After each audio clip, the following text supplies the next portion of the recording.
Hello everyone, I am Dr. Priyanka from Periodontology Department, Dental Institute, RIMS. Hello everyone, I am Dr. Neha Singh from the Department of Periodontal Dental Institute, RIMS. Through this video, we are going to talk about periodontal instrument, emphasizing mainly on scaling instruments. To begin with, I want to let you know what is scaling. According to Cadenza 10th edition, scaling is the process by which plaque and calculus are removed from both supragingival and subgingival tooth surface. Scaling is done by hand scalers and ultrasonic scalers. Hand scalers are further categorized into supragingival scalers and subgingival instruments. These are hand instruments commonly used for scaling, root planing, and curettage. Let's start with supragingival hand scalers. These are for commonly used hand scalers. Let's start with first hand scaler, that is the anterior sickle scaler. It is double-ended instrument. One end is curved, another end is straight. The curved end has two flat cutting edges that end at a pointed tip. This end is excellent for the removal of interproximal deposits and the deposits on the facial and lingual surface. The straight sickle scaler was designed by Dr. Jacket. So sometimes the end of the sickle scaler, which is straight, is termed as anterior jacket, as it is used in the anterior region in the interproximal area. This is the posterior sickle scaler or the posterior jacket. It is called jacket because it has straight end. It is used for posterior supragingival interproximal scaling. This is another hand scaler, that is the surface scaler. It is used for the removal of supragingival plaque and calculus from the broad surface of the teeth, that is the facial and on the lingual side. This is cumine and universal scaler. It is double-ended.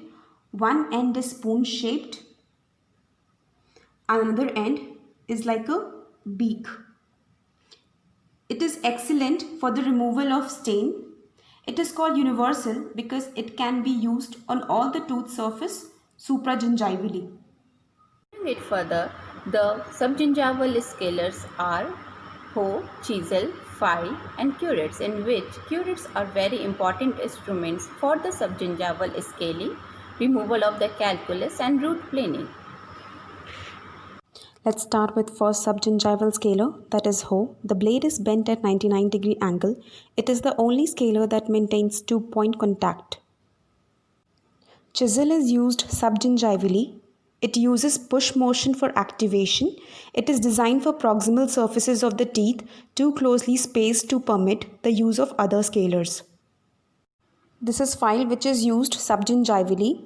They have series of blades on a base. Their primary function is to fracture or crush large deposits of tenacious calculus or burnished sheets of calculus. Two types of curette, universal curette and Gracie curette.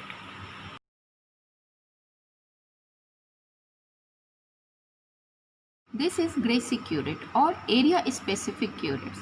These are set of several instruments designed and angled to adapt to specific anatomic areas of the dentition. These curettes best for subgingival scaling and root planing as they provide better adaptation. The blade is beveled to 60 to 70 degree to shank. Universal curette. Universal curette so called because it has cutting edges that may be inserted in most areas of the dentition. It contains two cutting edges on either side of the working end. The working end has a rounded back and rounded toe. We can differentiate between sickle and curette by the shape of the blade in cross section. The blade of the scaler is triangular and at 90 degree to the lower shank, whereas in curette it is semicircular. In universal curette, the angle of the blade is at 90 degree to the shank. In Gracie curette, the angle of the blade is 60 to 70 degree to the shank. Thank you. This finishes the topic of scaling instruments.